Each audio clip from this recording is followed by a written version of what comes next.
कहानी नहीं पढ़ा करती। मैं एक सच्चाई बताती हूँ, यहाँ जितने भी हमारी माँ की भक्तनी बैठी हैं, भक्त बैठे हैं, बुजुर्ग बैठे हैं, ऐसा कोई नहीं है जिसके जीवन में परेशानियां ना आई हो, गरीबाई किसी ने ना देखी हो। लेकिन कहते हैं ना कि सच्चाई कभी छुपती नहीं है। हम चलते रहते हैं, जीवन में बड़ी परेशानियां आती है, बड़ी कठिनाइयां आती है, लेकिन दुख आ जाए जीवन में, अगर हम सच्चे हैं तो सुख हमारे जीवन में जरूर आता है। बोले जय श्री कृष्णा, जय श्री कृष्णा। हमारे जीवन में सुख भी आता है, दुख भी आता है, बचपन भी रहता है, जवानी भी आती है और बुढ़ापा भी आता है। क्यों? हम कभी कभी नौजवान होकर के ना बुढ़ापे को देख करके हंसते हैं, लेकिन ये नहीं पता कि जो टाइम उनका निकल गया वो टाइम हमारा भी आना है। इसलिए मैं कभी किसी की मजाक या किसी को देख करके हंसा नहीं करती, और नहीं चाहिए ऐसा हंसना, क्योंकि आज हमारे पास में बहुत धन दौलत है, बहुत पैसा है, हमें कभी काया और माया का गुमान नहीं करना चाहिए। इस काया में कौन सा रोग कब किस समय कैसे लग जाए कुछ नहीं पता। हमारे पास आज बहुत पैसा है, बहुत धन दौलत है, कल को गरीबाई आ जाए पता नहीं। इसलिए हमें जैसा रहना चाहिए, नॉर्मल तरीके से जीवन को जीना चाहिए। बोले सच्चे दरबार की। एक सच्चाई बताऊं मैं आपको मोनू भैया जी, पापा जी हैं, मम्मी जी, मम्मी जी, क्या बात है, हमारी माता जी के लिए ताली बजाओ एक बार, और हमारे बुजुर्ग पिताजी के लिए ताली बजाओ, हमारे मोनू भैया जी के परिवार के लिए ताली बजाओ, अपने लिए ताली बजाओ। एक सच्चाई बताऊं, जैसे आपकी 5-5 सालियां हैं, 4 साली और 5वीं घरवाली, क्या बात है, कुशल मंगल परिवार है, खुशी के साथ जियो, जियो और जीने दो। संसार की बातें सुनोगे तो पीछे रह जाओगे, इसलिए सुनो सबकी, करो अपने मन की। मेरे को जमाने ने क्या क्या कहा, क्या क्या नहीं कहा।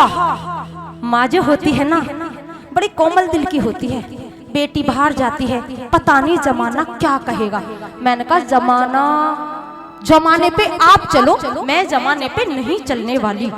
जमाना अच्छे काम करेंगे तब भी यूं कहेगा, और गलत काम करेंगे तब भी कहेगा। इसलिए आज हमारे पास में 2 पैसे हैं ना, तो जमाना यूं कहेगा, अरे ये सामने वाली नीतू की कोठी है, और अगर झोपड़ी पड़ी रहेगी ना तो यूं कहेंगे बेचारी गाँव है, ये झोपड़ी पड़ रही है। इसलिए कुछ करके दिखाओ अगर निकल गए हो किसी रास्ते पे। बोल तो सच्चे दरबार की। 5 बहनों के बीच में इकलौता भाई। मैं कहानी नहीं सुना रही, मैं अपने घर की कथा नहीं सुना रही, मैं इसकी सच्चाई और इसका करिश्मा बता रही हूँ कि इसका करिश्मा कैसा है। हम कह देते हैं ना कि नहीं कुछ नहीं है, भगवान सो आराम से, नींद प्यारी है। अरे इसका चमत्कार तो ऐसा है, मैं बताती हूँ आपको। माँ जी 5 बहनों के बीच में इकलौता भाई, जिस बीमारी को नाम नहीं ले सकती लेकिन फिर भी लेना पड़ रहा है, कैंसर की बीमारी। उसे कैंसर की बीमारी हो गई। बीमारी ऐसी जगह हो गई जहां से खाना पीना बंद हो गया, बोलना चालना बंद हो गया, कानों से सुनना बंद हो गया, चलना फिरना बंद हो गया, हर ऐसा शरीर ऐसा हो गया।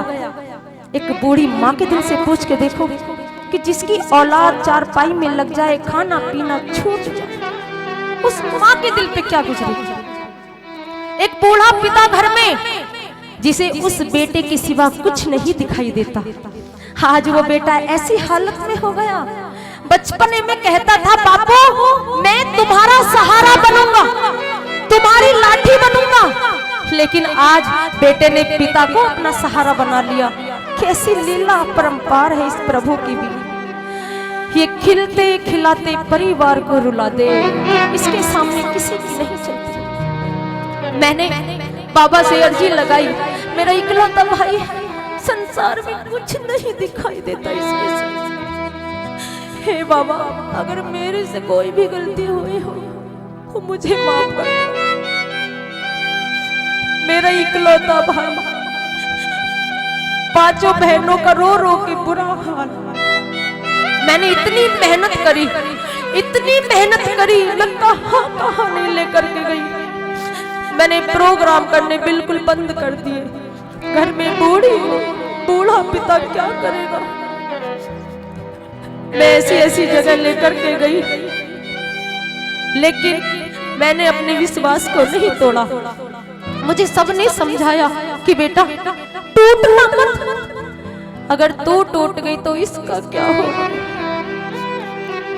मैंने दिन रात भोलेनाथ को नहलाया, क्योंकि मैंने सुना था कि एक लोटा जल सारी समस्याओं का हल। मैं बाबा के पास गई, मैंने रो करके बुरा हाल हो गया। मैंने बाबा से कहा, बाबा तू तो बड़ा दयालु है, दुखियों की सुनता है, मेरी भी जरूर सुनेगा। और धीरे धीरे मेरे भाई की इतनी बुरी हालत हो गई। मैं जैसे ही जेपी हॉस्पिटल में नोएडा लेके पहुंची, बहुत बड़ा हॉस्पिटल है, वही का इलाज चला था। डॉक्टरों ने मना कर दिया, आप जाओ, ले जाओ, सेवा करो। मैंने फिर भी उम्मीद को नहीं तोड़ा।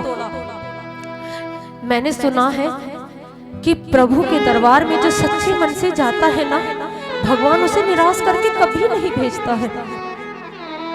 और जब मैंने खाटू श्याम गई बाबा के दरबार में और बाबा से मैंने अर्जी लगाई, बाबा ने मेरी ऐसी सुनी कि जिसकी उम्मीद तक नहीं थी ना, जो जिंदगी से बिल्कुल जा चुका था, आज वो इसकी कृपा से हम सब के बीच में सही सलामत बैठा हुआ है। तो इसे देखो, इसके करिश्मा निराले हैं। जो टूट जाता है वो बिखर जाता है, और जो मेरे बाबा पर भरोसा हौसला रखता है वो संभल जाता है। मैंने इससे विश्वास नहीं तोड़ा। मैंने अपनी अर्जी को बाबा के चरणों में रख दिया